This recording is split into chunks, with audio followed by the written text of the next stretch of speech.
Hey slots enthusiasts, what's the last thing to do before sitting down to play slots and the first thing to do once you start? That's coming up.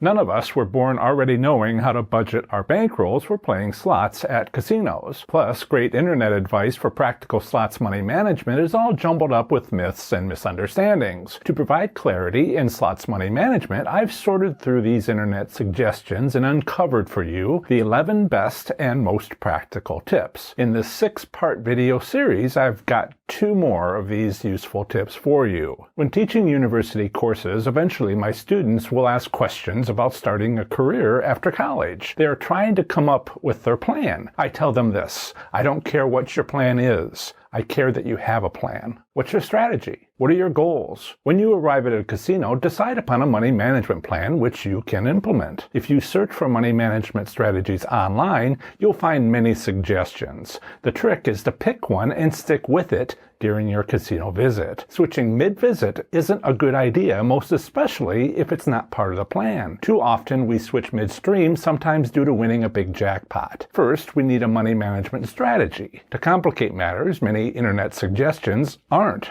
money management strategies. Instead, oddly, they're often about avoiding a known low return, covered back in tip number 4 from my last video, where I pointed out the value of state return statistics. But this tip number 6 is not tip number 4. Instead, it's finding a systematic approach to slots money management. Before too long, I'll make dedicated videos on several different strategies. The next tip later in this video will be the first of those. Somewhat surprisingly, other slots channels have already done great work on describing slots money management techniques. It's the one area of educational slots videos they provide. I'll get you started by helping you evaluate what's already available. One confusion I've seen is offering an approach versus ad hoc gambling advice. For example, one supposed money management strategy suggests playing video poker instead of slots, which ignores providing a slot strategy and instead offers gambling advice. Do you see the difference? While it's a bit of a Wild West environment out there on the internet, there are some good videos that get it right. And as usual, the quality of an internet search is based on the keywords used in that search. Here are a few keywords I've used that lead to fairly good results while avoiding useless or bad gambling advice. Slot machine bankroll management, slot machine money management, winner's bank wallet, loss limits, the piles method, and play through once method. You should search with these keywords yourself as more videos are being made all the time. Whatever slots money management strategies you discover online,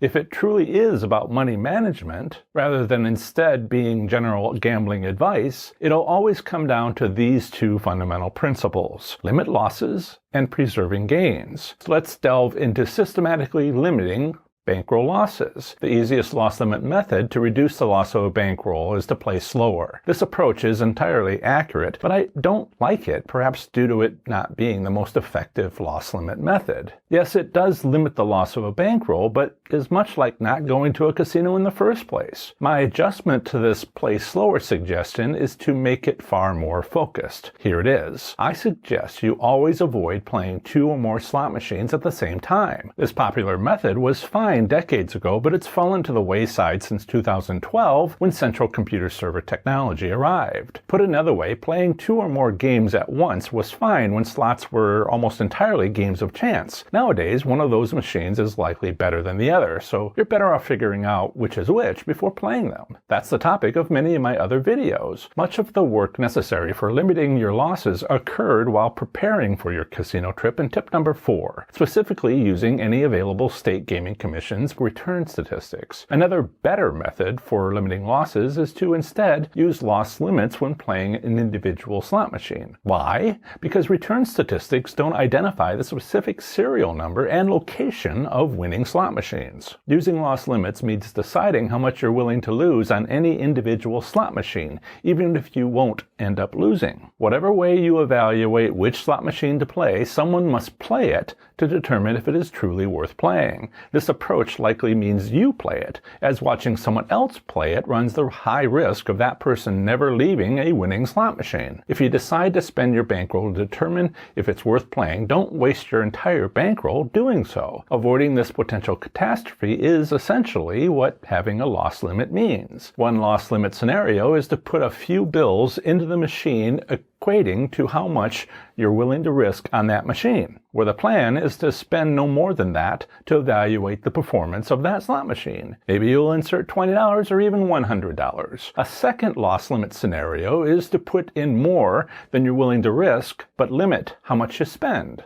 Why? Because in a practical sense, slots players are often carrying around a voucher with more than they are willing to risk on any one slot machine. Either scenario means not risking your entire bankroll thanks to setting a loss limit. Players with a goal of money-making or entertainment aren't interested in how much they've spent, only in how much they have left. Players with a primary goal of earning points in tier levels like to track how much they've spent. Implementing a loss limit for money and fun goals is simple. Either spend what you put into a slot machine because your loss limit is how much you put into the machine, or if you put in a large bill or voucher, stop playing when the balance in the machine drops to your initial amount minus your loss limit. This approach was one of my early rules for gambling, and it went terribly wrong.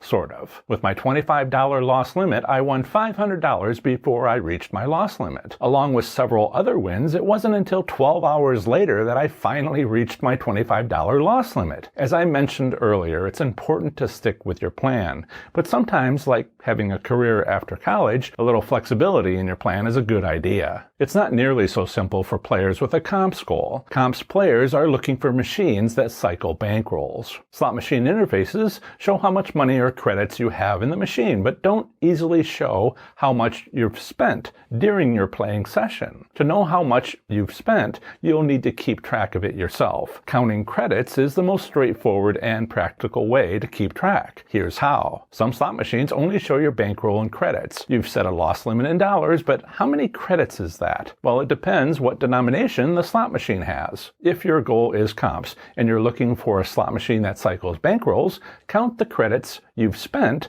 and pause your play when you reach your loss limit, the total credits you originally put into the machine.